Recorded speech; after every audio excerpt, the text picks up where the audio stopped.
During the 2016-2017 agricultural season, Zambia experienced an outbreak of the African migratory locust.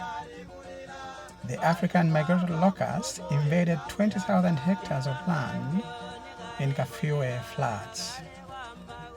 The Zambian government, working with the International Red Locust Control Organization for Central and Southern Africa, ensured the pest was contained early to avert a looming national disaster which would have adversely affected the national food security.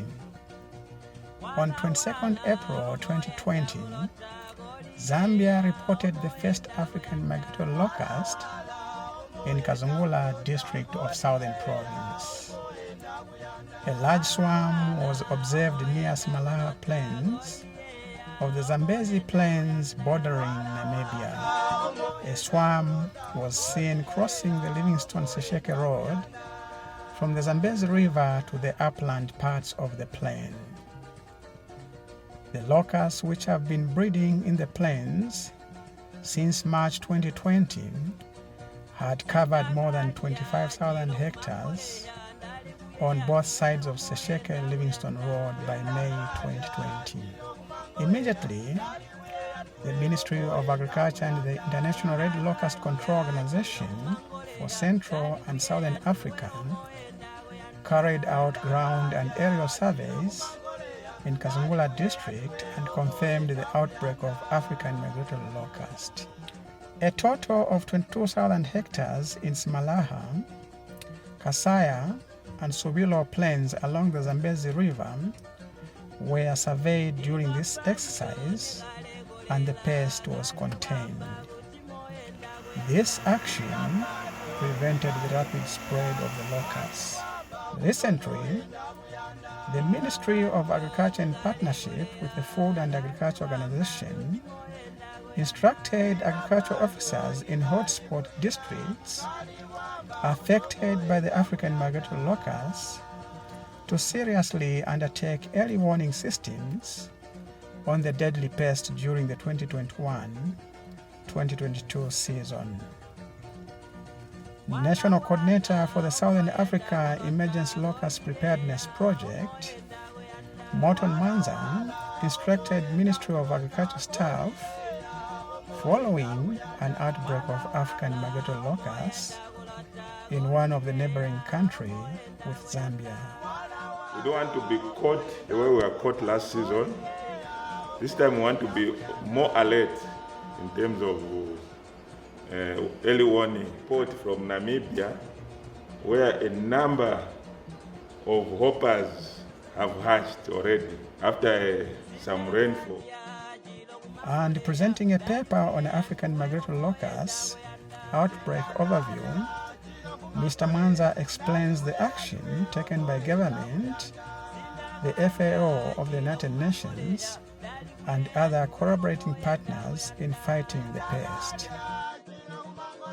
The government released about 3 million to international locusts to help in the spraying of the infested area in Smalaha Plain. And a total of 3,896 hectares were sprayed, and this was done both using aerial and ground spray. Mr. Manza was speaking during the E-LOCUST 3M training of trainers held in Choma. He explained that coordinated efforts on the fight against the pest have been strengthened with other affected countries in the region, namely Angola, Zimbabwe, Botswana, South Africa, and Namibia. And Zambia Agricultural Research Institute Principal Research Officer Matthews Matimelo told participants to be wary of various types of locusts reported in Zambia. Locusts are a swarming phase of certain species of short-horned grasshoppers. Swarming phase, meaning that locusts, they live in groups and they are short-horned and they are a species of grasshoppers. And again, we are saying that grasshoppers and locusts are similar and very difficult to distinguish, because in appearance they look the same. Mr. Matumelo also presented a paper on the different types of locusts and the difference between grasshoppers and locusts. There are over 20,000 species of grasshoppers, but not more than 20 species are called locusts. And these vary in number. The swarms, say for the African migratory locust, is not the same number of locusts for the red locust. So these differ depending on the species, or they differ depending on the type of locust that you are looking at. For desert locusts, you can have up to 10 million locusts in a swarm. For the red locust, you can have up to 2 million locusts in the swarm.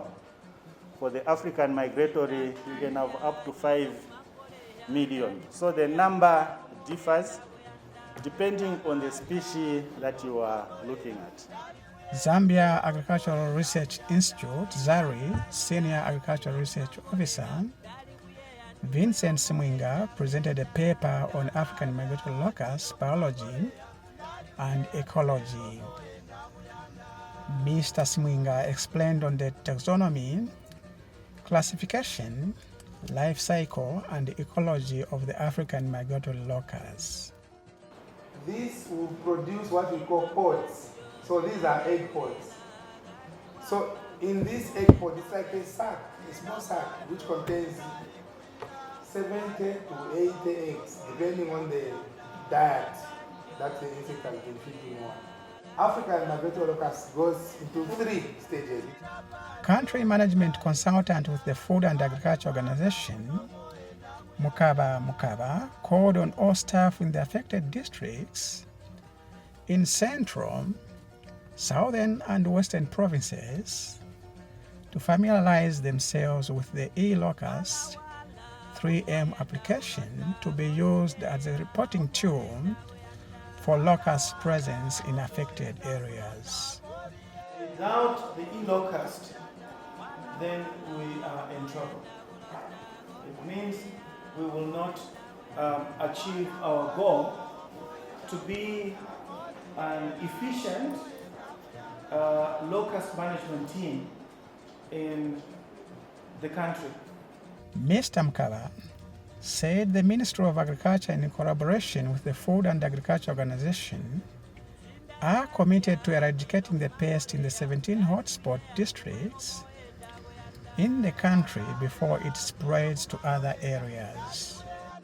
The need for you to know the development cycle, and especially also understanding the instars, in particular for the hoppers, which is very, very important for this locust training. You will notice when we open the app that one of the requirements or one of the elements is really about you being able to identify the locust type, the coloration, and the biology itself in full, but the instars as well. Speaking at the same function, Southern Province Principal Agriculture Officer Paul Nyambe said the newly affected district by the pest in Southern Province is Kalomo. Mr. Nyambe named other 2 epicenter districts that were affected earlier by the African migratory locust in Southern Province as Kazungula and Namala. Kalomo also now has been included. As you are aware, this is an assignment which we have in earnest, I think, tried to see how best we can save our little food security from being devastated by the locust. And with the teams at the province working very strong, something which is concerning government, and I think with the support of the partners, we have this workshop to prepare all of us It's actually disaster preparedness, because when the locusts start running, they fly. And I'm sure we'll be reminded again the strength of these pests. It can actually cause quite a lot of havoc. And on the E-LOCUST 3M application, the resource persons emphasize the need to make use of the app as a reporting tool, as the pest presence in an area should be treated as an emergency. All of you are here as trainers. So this training is the trainer training. You will be delivering training in E-LOCUST management to your respective camp extension officers in your respective districts. So you will be delivering this training to the camp extension officers. This gadget can help actually bring a lot of information together before the situation goes out of hand. So let us also have the chance to share the actual status on the ground. I know we are all here. If you have got some quick reports which you can give within the presentations, let us share how the status is so that we are well aware and we can be a help to where it's possible. I know Kazungula is still keeping a lot of chemicals.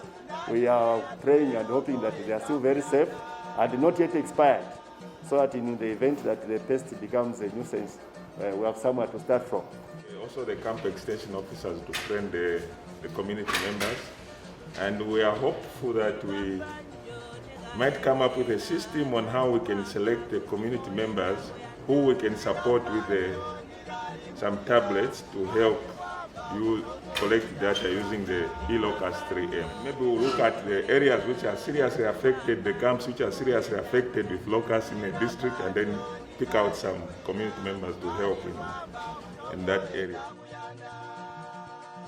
Meanwhile, participants provided feedback in the following areas to effectively contribute towards the fight of the deadly pest. The practical sessions we underwent here, where we could enable most of the functions on the tablet. So also the tools which we use are very important to check them that they are well configured and they are working. So to this, I think you have really helped us on the ground. We'll be able now to try by all means to be accurate as we send these reports. It has enhanced my understanding of report writing and how to capture even the images and motion images.